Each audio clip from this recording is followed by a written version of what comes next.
Welcome back to the channel. आज मैं explain कर रहा हूँ मार्टिन स्कोरसीज़ की brutal historical epic film gangs of New York, जो हमें अमेरिकन हिस्ट्री के सबसे अंधेरे और सबसे ज्यादा वायलेंट दौर में ले जाती है। कई सालों बाद एक young Irish immigrant Amsterdam Wallen वापस आता है अपने पिता को मारने वाले राइवल गैंग लीडर से बदला लेने के लिए। अगर आपको वीडियो पसंद आए तो सब्सक्राइब करना मत भूलिए, लाइक कीजिए और अपने दोस्तों के साथ शेयर कीजिए। फिल्म की शुरुआत 1846 में होती है, लोअर मैनहट्टन के एक बहुत ही खतरनाक और गंदे इलाके से, जिसे 5 पॉइंट्स कहा जाता है। यह आज वाला न्यूयॉर्क नहीं है। यह कीचड़ से भरी सड़कों, टूटती सड़ती इमारतों और भयानक गरीबी की जगह है, जहां प्रवासी लोग जिंदा रहने के लिए रोज लड़ते हैं। कैमरा हमें जमीन के नीचे एक मोमबत्ती से रोशन गुफा में ले जाता है, जहां कुछ आदमी युद्ध की तैयारी कर रहे हैं। ये लोग डेड रैबिट्स हैं, आयरिश कैथोलिक प्रवासियों का एक गैंग, और वे लाठियां, चाकू, कुल्हाड़ियां और देसी हथियार तैयार कर रहे हैं। उनका नेता है प्रीस्ट वॉलन। वह आयरिश लोगों के लिए लगभग एक कहानी जैसा इंसान है, एक योद्धा, एक लीडर और एक पिता।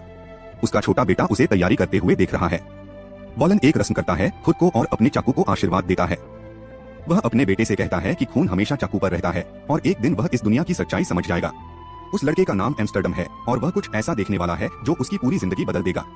ऊपर जमीन पर 5 पॉइंट्स के बीचों बीच पैराडाइज स्क्वायर में दो सेनाएं आमने सामने खड़ी हैं। एक तरफ डेड रैबिट्स और उनके आयरिश साथी हैं। दूसरी तरफ है कन्फेडरेशन ऑफ अमेरिकन नेटिव्स। ये असली नेटिव अमेरिकन नहीं हैं, बल्कि अमेरिका में पैदा हुए एंग्लो प्रोटेस्टेंट लोग हैं जो आयरिश प्रवासियों से नफरत करते हैं। उनका मानना है कि ये लोग उनके शहर को खराब कर रहे हैं। उनका नेता है विलियम कटिंग, जिसे सब एक और नाम से जानते हैं, बिल द बुचर। बिल खुद को एक देशभक्त मानता है जो अमेरिका को बाहर से आए लोगों से बचा रहा है। वह बड़ी बेरहमी और साफ शब्दों में आयरिश कैथोलिक लोगों के लिए अपनी नफरत जाहिर करता है, क्योंकि उसके हिसाब से वे उसके देश की शुद्धता को नष्ट कर रहे हैं। दोनों तरफ के लोग बर्फ में एक दूसरे पर टूट पड़ते हैं और इसके बाद जो होता है वह सिनेमा की सबसे खतरनाक और डरावनी लड़ाइयों में से एक है। यह कोई सुंदर या रोमांटिक लड़ाई नहीं है, यह गंदी, क्रूर और आमने सामने की हिंसा है। लोग एक दूसरे पर कुल्हाड़ी और चाकू से वार करते हैं, खून सफेद बर्फ पर फैल जाता है और मरते लोगों की चीखें हर तरफ गूंजती हैं। इसी अफरातफरी के बीच प्रीस्ट वॉलन और बिल द बुचर आमने सामने आते हैं।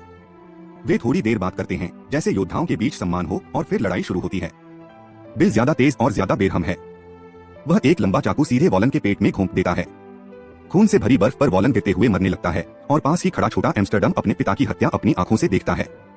बिल द बुचर लाश के ऊपर खड़ा होकर जीत का ऐलान करता है। डेड रैबिट्स खत्म हो चुके हैं, गैरकानूनी घोषित कर दिए जाते हैं और उनकी ताकत टूट जाती है। एम्स्टर्डम बर्फ में से अपने पिता का चाकू उठाता है और उसे छिपा लेता है। इसके बाद उसे ब्लैकवेल्स आइलैंड के एक अनाथालय भेज दिया जाता है। बिल द बुचर उस छोटे लड़के पर ध्यान भी नहीं देता। वह अपनी ताकत मजबूत करने में लगा रहता है और खुद को 5 पॉइंट्स का सबसे बड़ा राजा घोषित कर देता है। लेकिन वह लड़का सब कुछ याद रखेगा और एक दिन वह वापस लौटेगा। हम कहानी में 16 साल आगे 1862 में पहुंचते हैं। अमेरिका उस समय सिविल वॉर में फंसा हुआ है, लेकिन 5 पॉइंट्स में यह ज्यादा महसूस नहीं होता। यहाँ के लोग दूर की लड़ाइयों से ज्यादा अपनी रोज की जिंदगी और पेट भरने की चिंता में रहते हैं। एम्स्टर्डम वॉलन अब एक जवान आदमी बनकर 5 पॉइंट्स लौटता है। सुधार गृह में बिताए सालों ने उसे सख्त बना दिया है। उसकी आंखों में ठंडापन है, शरीर मजबूत है और दिमाग में सिर्फ एक ही मकसद है, बदला। उसका पहला काम उस चाकू को निकालना होता है जिसे उसने बचपन में जमीन में छिपाया था, वही चाकू जिससे उसके पिता को मारा गया था। वह उसे जमीन से निकालता है और साफ दिखता है कि यादें और उसका मकसद फिर से जिंदा हो गया है। यह चाकू सिर्फ हथियार नहीं है, बल्कि उस हर चीज की निशानी है जो उसने खोई है और जिसे वह वापस पाना चाहता है। एम्स्टर्डम अपने एक पुराने जान पहचान वाले जॉनी सिरोको से मिलता है। जॉनी एक चालाक आदमी है जिसे 5 पॉइंट्स में क्या हो रहा है सब पता होता है। जॉनी उसे नए 5 पॉइंट्स की सैर कराता है। अब यह इलाका अलग अलग गैंग्स से भरा है, प्लग अगलीज, शर्ट टेल्स और डेड रैबिट्स के बचे खुचे लोग, लेकिन ये सभी एक ही आदमी को मानते हैं, बिल द बुचर, जो पिछले 16 सालों से बिना किसी चुनौती के यहाँ राज कर रहा है। जॉनी एम्स्टर्डम को सेटन सर्कस ले जाता है, जो एक बदनाम जगह है जहाँ बिल बैठता है। यहाँ हम देखते हैं कि बिल अब पहले जैसा सिर्फ सड़क पर लड़ने वाला आदमी नहीं रहा। अब वह राजनीति में भी ताकत रखता है। वह वोट कंट्रोल करता है, चुनावों को प्रभावित करता है। वह अपने गैंग नेटिव्स के बीच बैठा होता है, जहाँ वह एक तरफ बातें करता है और दूसरी तरफ हिंसा फैलाता है। एम्स्टर्डम अपनी पहचान छुपाए रखता है। वह खुद को सिर्फ एक ऐसा लड़ाका बताता है जिसे काम चाहिए। बिल, जो हमेशा काबिल लोगों की तलाश में रहता है, इस गंभीर और ताकतवर नौजवान में दिलचस्पी लेने लगता है। लेकिन एम्स्टर्डम जो सच्चाई जानता है वह उसे अंदर से हिला देती है। उसके पिता के पुराने साथी, जो कभी प्रीस्ट वॉलन के साथ कंधे से कंधा मिलाकर लड़े थे, अब बिल के लिए काम कर रहे हैं। हैप्पी जैक मुलरेनी अब एक भ्रष्ट पुलिस अफसर बन चुका है जो बिल की जेब में है।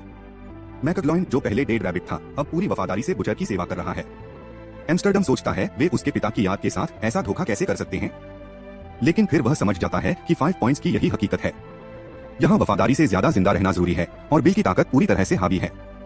अगर एम्स्टर्डम को बिल को मारना है तो उसे उसके करीब जाना होगा, उसका भरोसा जीतना होगा और सही मौके का इंतजार करना होगा। एम्स्टर्डम बिल के लिए काम करना शुरू कर देता है। फिल्म का यह हिस्सा उनके बीच बनते अजीब और जटिल रिश्ते को दिखाता है। बिल अपने बेरहम तरीके में भी काफी आकर्षक है। वह समझदार है, पढ़ा लिखा है और भयानक काम करने के बावजूद उसके अंदर एक अजीब सा सम्मान का उसूल है। वह अमेरिकी इतिहास पर खुलकर बोलता है, डर और इज्जत के मतलब पर बात करता है और सभ्यता व बर्बरता के फर्क को समझाता है। बिल एम्स्टर्डम को अपने करीब रखता है। उसे इस नौजवान की ताकत और काबिलियत में दम दिखता है। वह उसे शहर की ताकत के ढांचे के बारे में सिखाता है और उसे टैमनी हॉल की गंदी राजनीति से मिलवाता है। यही हमारी मुलाकात होती है विलियम एम ट्वीड यानी मशहूर बॉस ट्वीड से। ट्वीड बड़ी स्तर की राजनीतिक गंदगी की मिसाल है। वह चुनावों को वोटों की हेराफेरी, रिश्वत और धमकियों से कंट्रोल करता है और सड़कों पर उसका काम बिल द बुचर करता है। एम्स्टर्डम समझने लगता है कि यह पूरा सिस्टम कैसे चलता है। हजारों की तादाद में इमिग्रेंट्स यहाँ आते हैं, बेहद मजबूर और कमजोर हालत में। ट्वीड के लोग उन्हें बंदरगाह पर मिलते हैं, उन्हें नागरिकता के कागजात और थोड़े से पैसे देते हैं और बदले में उनके वोट ले लेते हैं। इसके बाद बैलेट बॉक्स भर दिए जाते हैं ताकि टैमनी हॉल की सत्ता बनी रहे।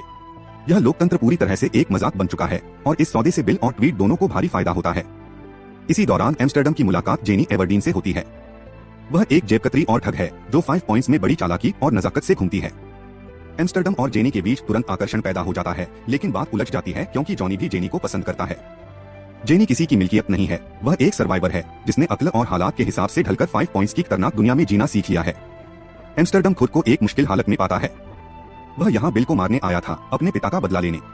लेकिन जैसे जैसे वह बिल के साथ ज्यादा वक्त बिताता है, वह उस आदमी को सिर्फ एक राक्षस की तरह नहीं बल्कि उससे आगे भी समझने लगता है। बिल ताकत की इज्जत करता है, अपने टेढ़े तरीके से वफादारी को अहमियत देता है और कभी कभी एम्स्टर्डम को सच्ची रहनुमाई भी देता है। जब बिल पर जानलेवा हमला होता है तो एम्स्टर्डम बिना सोचे समझे उसे बचाने के लिए आगे कूद जाता है। बाद में उसे यह सोचकर अंदर ही अंदर तकलीफ होती है कि शायद उसने यह काम चाल से नहीं बल्कि असली वफादारी से किया था। बिल हर साल एक खास दिन मनाता है, प्रीस्ट वॉलन और डेड रैबिट्स पर अपनी जीत की सालगिरह। इस दिन वह अपने सभी लोगों को इकट्ठा करता है और अपनी सबसे बड़ी जीत का जश्न मनाता है। एम्स्टर्डम तय करता है कि यही सही मौका होगा। वह इसी जश्न में सबके सामने बिल को मारेगा, ठीक उसी तरह जैसे बिल ने पूरे 5 पॉइंट्स के सामने उसके पिता को मारा था। लेकिन एम्स्टर्डम के सामने अब एक बड़ी प्रॉब्लम खड़ी हो जाती है, जॉनी। जेनी और एम्स्टर्डम एक दूसरे को किस कर रहे होते हैं और जॉनी यह सब देख लेता है। जेनी की एम्स्टर्डम के लिए साफ फीलिंग्स देखकर जॉनी जलन से भर जाता है। जलन में आकर वह एक बहुत बड़ा और खतरनाक फैसला लेता है। वह एम्स्टर्डम की असली पहचान बिल को बता देता है। वह बुचर को सब कुछ बता देता है कि एम्स्टर्डम प्रीस्ट वल्लो का बेटा है। वह कई सालों से बदले की प्लानिंग कर रहा था और अब तक सब कुछ झूठ था। आखिरकार एनिवर्सरी सेलिब्रेशन की रात आ जाती है और माहौल टेंशन से भरा होता है। बिल अब सच्चाई जानता है, लेकिन एम्स्टर्डम को अभी तक पता नहीं होता कि उसका भंडाफोड़ हो चुका है। यह सेलिब्रेशन एक बड़े हॉल में होती है जहां बिल के supporters, gang members, corrupt politicians और 5 पॉइंट्स की अंडरवर्ल्ड के सारे बड़े लोग मौजूद होते हैं। बिल एंटरटेनमेंट के लिए नाइफ थ्रोइंग शो का ऐलान करता है। वह जेनी को स्टेज पर बुलाता है और उसे लकड़ी के बोर्ड के सामने खड़ा करता है। फिर वह उसके चारों तरफ चाकू फेंकता है बिना उसे चोट पहुंचाए। यह एक टेस्ट होता है, एक साइकोलॉजिकल गेम।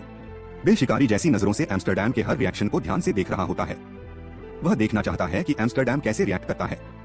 लेकिन एम्स्टर्डम अपने हाथ में नाइफ पकड़े हुए भी शांत रहता है, कोई रिएक्शन नहीं देता। जब एम्स्टर्डम चाकू फेंकने की तैयारी करता है, तब बिल प्रीस्ट वल्लो के बारे में बात करना शुरू करता है। वह उस लड़ाई को याद करता है, आयरिश प्रीस्ट वॉरियर को मारने की बात करता है और डेड रैबिट्स को खत्म करने की खुशी बताता है। वह जानबूझकर एम्स्टर्डम को भड़का रहा होता है। एम्स्टर्डम गुस्से से भर जाता है, उसका हाथ कांपने लगता है। आखिरकार एम्स्टर्डम खुद को रोक नहीं पाता। वह अपना चाकू जेनी के आसपास नहीं, सीधे बिल पर फेंक देता है। यह उसके बदले का पल होता है, 16 सालों से जिसका इंतजार था। लेकिन बिल पहले से तैयार होता है।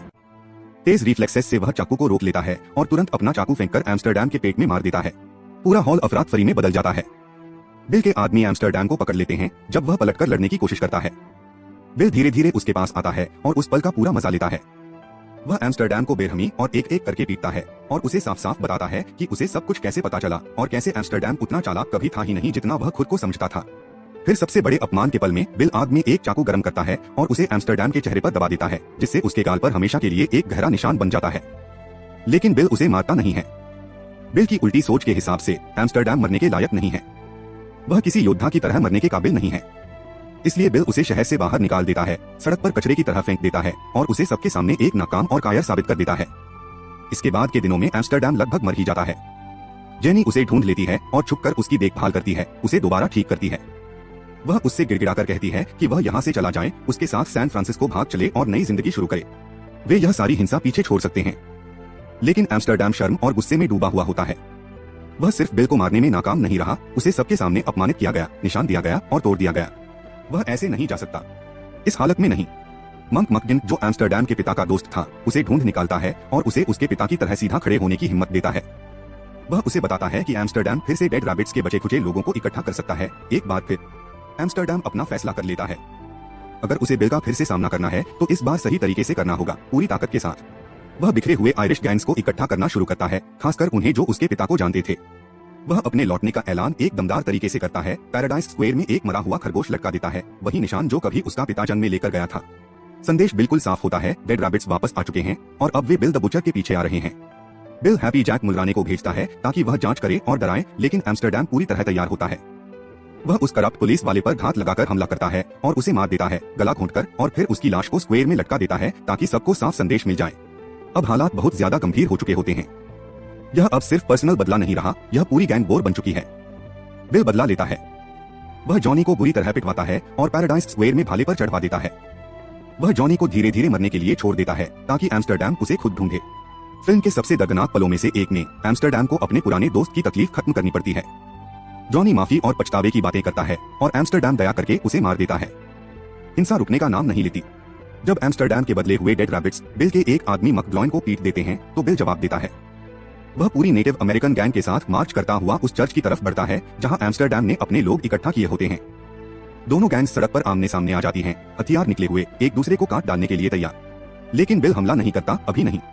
वह बस एक वादा करता है, वह वापस आएगा और जब आएगा तो ऐसा हिसाब होगा जैसा 5 पॉइंट्स ने पहले कभी नहीं देखा। यह आमना सामना अखबारों में छपता है और गैंग की लड़ाई सबके सामने आ जाती है। अब एम्स्टर्डम सिर्फ भावनाओं से नहीं बल्कि दिमाग से सोचने लगता है। वह बॉस ट्वीड के पास एक डील लेकर जाता है।